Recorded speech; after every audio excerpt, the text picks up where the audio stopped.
Assalamualaikum warahmatullahi wabarakatuh. Nama saya Inaya Nuzuli Rahma, NIM 124210008. Saya akan mempresentasikan UAS saya dengan matkul pengolahan sampah. Apa jenis dan volume sampah yang dihasilkan di sekitar tempat tinggal mahasiswa setiap hari? Jenis sampah yang dihasilkan umumnya berupa sisa makanan, sayuran, dan buah busuk, sampah kering, abu plastik, kertas, dan kaleng-kaleng, serta sampah lainnya. Sampah rumah tangga sebagian besar merupakan bahan organik, termasuk sampah organik, misalnya sampah dari dapur, sisa makanan, pembungkus selain kertas, karet, dan plastik, tepung, sayuran, kulit buah, dan lain sebagainya. Bagaimana sistem pengolahan sampah saat ini di sekitar tinggal mahasiswa? Sampah yang dihasilkan biasanya dibuang ke tempat sampah dan kemudian dibawa ke tempat penampungan sementara, yaitu TPS. TPS yaitu tempat sebelum sampah diangkut ke tempat pendaur ulang, pengolahan atau tempat pengolahan sampah terpadu. Dari TPS, sampah akan diangkut dan dibawa oleh Dinas Lingkungan menggunakan truk sampah dan dibawa ke TPA. TPA yaitu tempat untuk memproses dan mengembalikan sampah ke lingkungan secara aman bagi manusia dan lingkungan.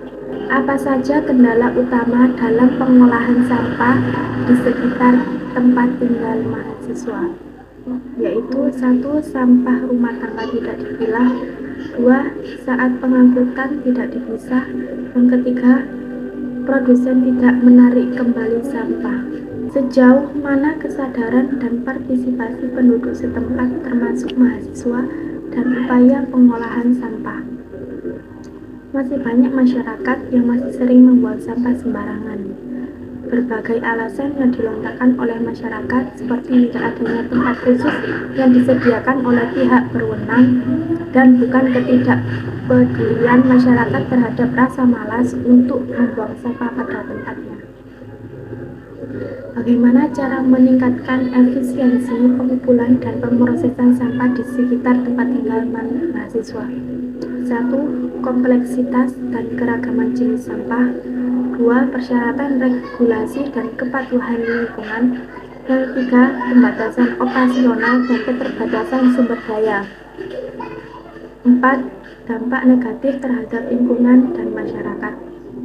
Apa saja metode inovatif untuk mengurangi produksi sampah seperti strategi pengurangan, penggunaan kembali, dan daur ulang? 1. Daur ulang sampah plastik dan perca. 2. Media penanaman. Yang ketiga, dijadikan pupuk. Bagaimana mahasiswa dapat berkolaborasi dengan penduduk tempat untuk memperbaiki pengolahan sampah di lingkungan mereka? 1. Memiliki bank sampah desa. Yang kedua, pelatihan pengolahan sampah organik. Apa peran teknologi informasi dalam memfasilitasi partisipan komunitas dalam inisiatif pengolahan sampah? 1. Teknologi interior atau pembakaran. 2. Teknologi recycle, daur ulang. Yang ketiga, teknologi composting, pengomposan. Apa saja kebijakan yang bisa diterapkan oleh pemerintah setempat atau lembaga pendidikan untuk mendukung upaya pengolahan sampah yang lebih baik? Yaitu 1. Pemilihan dalam bentuk pengelompokan dan pemisahan sampah sesuai dengan jenis, jumlah, dan sifat sampah. 2. Pengumpulan dalam bentuk pengembalian dan pemindahan sampah dari sumber sampah ke tempat penampungan sementara atau tempat pengolahan sampah terpadu. 3. Pengangkutan dalam bentuk membawa sampah dari sumber atau dari tempat penampungan sementara atau dari tempat pengolahan sampah terpadu menuju ke tempat pemrosesan akhir.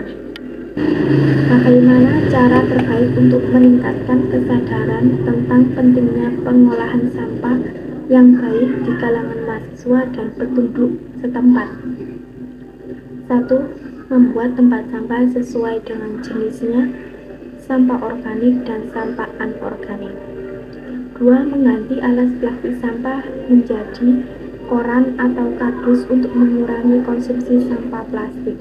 3. Memanfaatkan sampah organik menjadi pupuk kompos.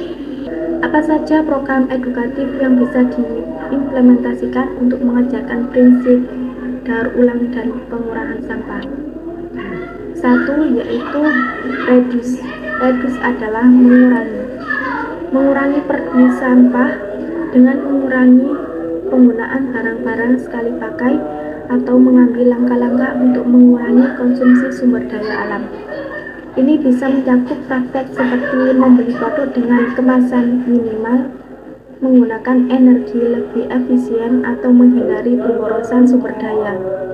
2. Reuse adalah penggunaan ulang. Penggunaan kembali barang-barang atau bahan-bahan yang dapat digunakan setelah pemakaian awal. Contoh termasuk mengisi ulang botol air minum, mendaur ulang kemasan, atau mendonasikan barang-barang bekas yang masih berfungsi kepada pembeli yang baru. Yang ketiga yaitu recycle. Recycle adalah mendaur ulang.